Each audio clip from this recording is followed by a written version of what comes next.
ये कहानी है क्लियोपेट्रा की, एक ऐसी राजकुमारी की जो अपने अंकल आंटी के महल में रहती थी। कहाँ है मेरा खाना?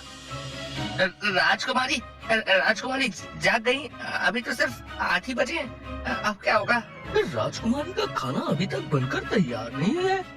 उन्हें अगर वक्त पर खाना नहीं मिला तो हम सबको वो अंधेरे कमरे में बंद करवा देंगे। खाना! Uncle Henry, aunt Lucy.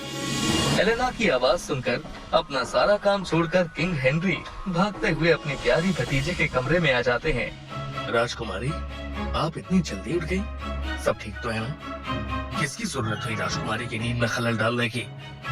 माफ कीजिए महाराज, हमें इस बारे में कोई जानकारी नहीं है। हमें तो बस अचानक ही राजकुमारी के चिल्लाने की आवाज सुनाई दी। मैं तो जाग गई अंकल हेनरी, पर आपके महल के नौकर नहीं।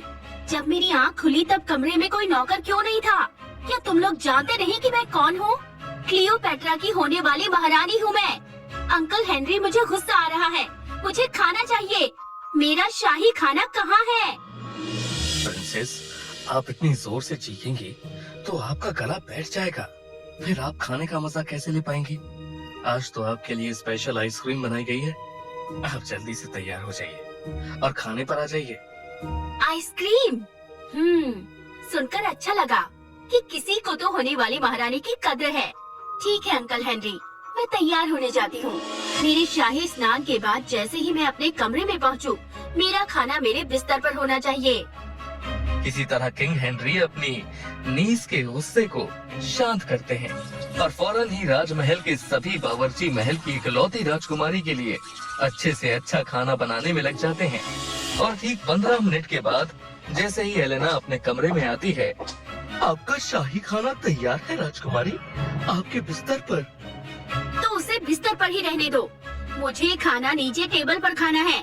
कम से कम 50 तरह के डिशेस टेबल पर चाहिए मुझे। इससे पहले कि मैं नीचे पहुंचकर तुम सबकी खटिया खड़ी करूं, जाकर टेबल को खाने से भर दो।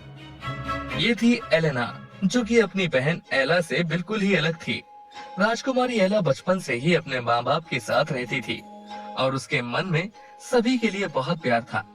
जहाँ एक तरफ एलेना खुद के लिए शाही खाना तैयार करवा रही थी, तो दूसरी तरफ एला राज्य के गरीब लोगों के लिए। शर्माइए मत, आराम से खाइए।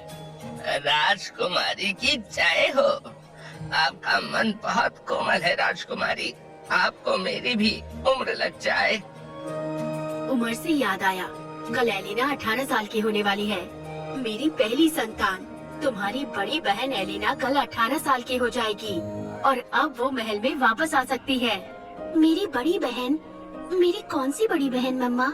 तुम्हारे जन्म के 2 साल पहले इस घर में एलिना का जन्म हुआ था, पर उस वक्त उसके कुंडली में कुछ ऐसे ग्रह थे जिसके कारण उसका महल से दूर रहना ही उसकी जान को बचा सकता था। इसीलिए उसके बारे में सभी से छुपाकर हमने उसे उसके अंकल के यहाँ भेज दिया था।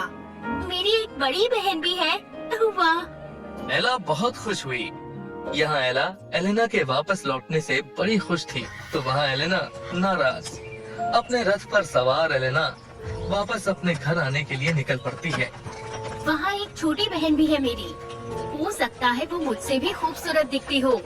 नहीं, एलिना से खूबसूरत कोई नहीं हो सकती, कोई भी नहीं। मैं इतनी टेंशन क्यों ले रही हूँ? टेंशन के कारण मेरे चेहरे पर झुर्रियाँ आ सकती हैं। बहुत टेंशन से मुझे भूख लग जाती है। रथ को यहीं रोको, मेरा शाही खाना लगाया जाए। पर जंगल के रास्ते यहाँ ठहरना ठीक नहीं होगा राजकुमारी। जंगल के किनारे नहीं, जंगल के बीचों बीच चलो सब कोई। राजकुमारी का बड़ा सा डाइनिंग टेबल वहीं सजेगा और वहीं नाश्ता करेगी राजकुमारी।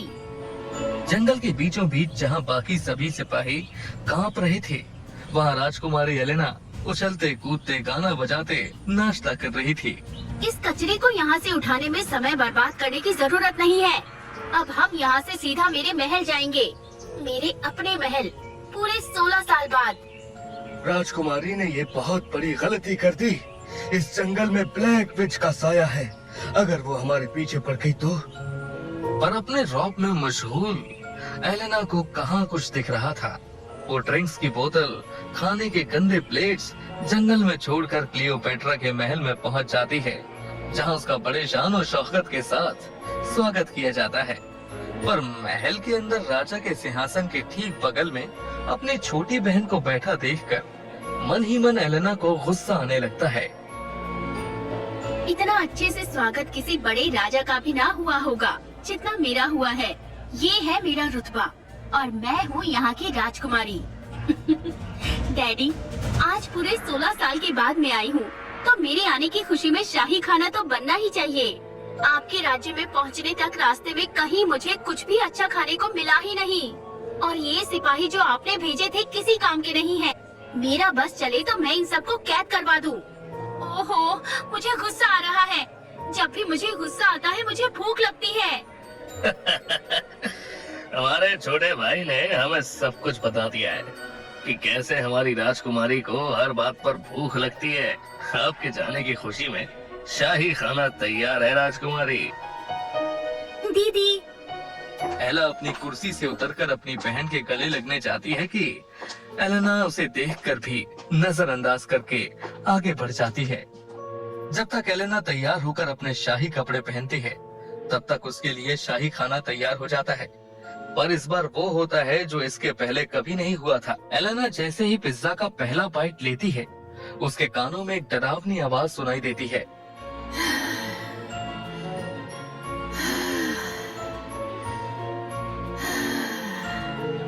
ये आवाज कैसी?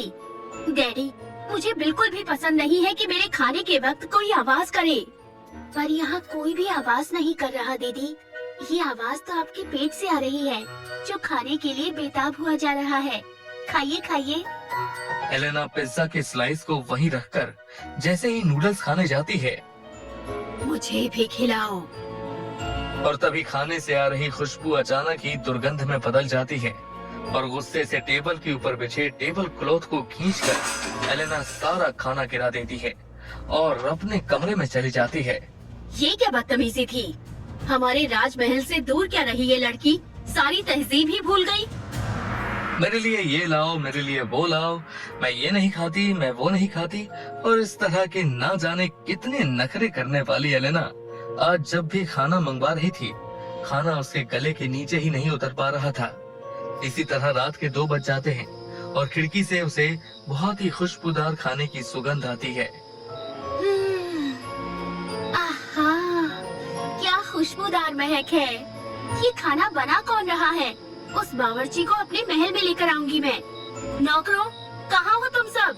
नौकरों, राजकुमारी तुम्हें आवाज दे रही है। एलेना 3 बार आवाज लगाती है पर कोई नहीं आता, और भूख के मारे एलेना उस खुशबू का पीछा करते करते महल से बाहर निकल जाती है और पहुंच जाती है जंगल के बीचों बीच, जहां उसका इंतजार काली जादूगरनी कर रही थी। आ गई मेरी बच्ची, आओ। मैं तुम्हें बंदी बना दूंगी। तुम मुझे डरा नहीं सकती। पर जादूगरनी तो किसी को नहीं डराती। वो तो बस हमारी ब्लैक विच, काले जादू की महारानी, जिसे लोग काली जादूगरनी के नाम से जानते हैं, वो किसी को डराती नहीं। वो इंसान के अंदर का डर ही खत्म कर देती है, जैसे कि अब तुम्हारा होगा राजकुमारी। अपने सामने रखे जादुई गिलास बॉल पर ब्लैक विच अपने हाथ को घुमाती है और उस बॉल के अंदर दिखने लग जाती है एलेना, जो एक बंद कमरे में बैठी रो रही थी। ये तो भूत भविष्य वर्तमान बताने वाला बॉल है। मतलब ये सब सच में होता है? नहीं नहीं, अब मेरे साथ ऐसा मत करो। मैंने किसी का बुरा नहीं किया है। जादूगरनी, मुझे माफ कर दो। पर तुम तो खाने की बर्बादी करती हो। हर रोज ना जाने कितने तरह के खाने बनवाती हो और उसे फेंक देती हो। अपने महल में काम कर रहे नौकरों के साथ जानवरों से भी बदतर सलूक करती हो और कहती हो कि तुमने कभी किसी का बुरा नहीं किया। मुझसे बहुत बड़ी गलती हो गई काली जादूगरनी। ये गलती अब मैं कभी नहीं करूँगी। मैं आपसे माफी मांगती हूँ। आप मुझे जाने दीजिए। ऐसे कैसे? खाने की खुशबू के पीछे पीछे तुम यहाँ तक आई थी ना? वो खाना जिस रसोई में है वहाँ तो जाओ। एलेना काली जादूगरनी की रसोई में जाती है, जहाँ खाना तो था ही नहीं। यहाँ तो कुछ नहीं है, क्योंकि खाना बना हुआ ही नहीं है, जो कि अब तुम्हें बनाना होगा। हम सब के लिए शाही खाना बनाना, और खाना बनाने के बाद सारे झूठे बर्तन भी तुम्हें ही साफ करने हैं। और कल रात को जो हमारे जंगल को तुम गंदा करके गई थी, उसकी सफाई भी तो करनी है। एलेना, जिसने अपने महल में कभी एक पानी का गिलास नहीं उठाया था, खाना बनाती रहती है। घड़ी में शाम से सुबह हो जाती है और सुबह से शाम दिन निकलते जाते हैं और वो खाना बनाकर सभी को खिलाती ही रहती है। लगता है सालों हो गए मुझे ये काम करते हुए। खाना बनाना और बर्तन धोना, ना जाने मैं कब आजाद हो पाऊंगी। मैंने उस दिन जंगल को गंदा किया था और जंगल तो काली जादूगरनी का घर है। कहीं वो इसीलिए तो मुझसे नाराज नहीं हुई। सबसे पहले मुझे जंगल साफ करना चाहिए। और एलेना जैसे जैसे झाड़ू लगाती जाती है, जंगल और ज्यादा गंदा हो जाता है। थक हार कर एलेना फूट फूट कर रोने लग जाती है। उसे अपनी गलती का एहसास हो चुका था। रो मत एलिना, तुम्हें तुम्हारी गलती का एहसास हो चुका है, इसीलिए मैं तुम्हें जाने देती हूँ। मेरी माँ एक महल में नौकरानी का काम करती थी। महल से जो बचा खुचा खाना मिलता था, वही मेरी माँ घर वापस लाती थी, जो मैं खाकर सो जाती थी। उस वक्त भी महल में एक ऐसी ही राजकुमारी थी जो इसी तरह खाने को बर्बाद करती थी। इसीलिए मुझे खाने को बर्बाद करने वाले लोगों से नफरत हो गई। ऊपर से तुमने मेरे जंगल को भी गंदा किया, पर लगता है इतना सबक तुम्हारे लिए काफी था। पर मैं वापस कैसे लौटूंगी? मुझे तो लगता है यहाँ मुझे आए बहुत साल बीत गए। मेरे घर वाले मुझे पहचानेंगे कैसे? काली जादूगरनी अपनी छड़ी घुमाती है। राजकुमारी, हमें क्लियोपेट्रा के लिए निकलना है। उठिए राजकुमारी। एलेना जागती है और देखती है कि वो जंगल के बीच में बैठी हुई अपने नौकरों के साथ शाही खाना खा रही है। हम यहाँ से ऐसे नहीं जाएंगे। जंगल जानवरों का घर होता है और इतना खाना बर्बाद नहीं होना चाहिए। बचे हुए खाने को पैक कर लो और रास्ते में जिसे भी जरूरत होगी उसे बांट देना। सभी के सामने एलेना खुद झुककर गिरे हुए ग्लास बॉटल उठाती है। पता नहीं ये राजकुमारी अचानक सुधर कैसे गई। हमें क्या लगता है, इस जंगल की काली जादूगरनी ने अपना जादू कर ही दिया।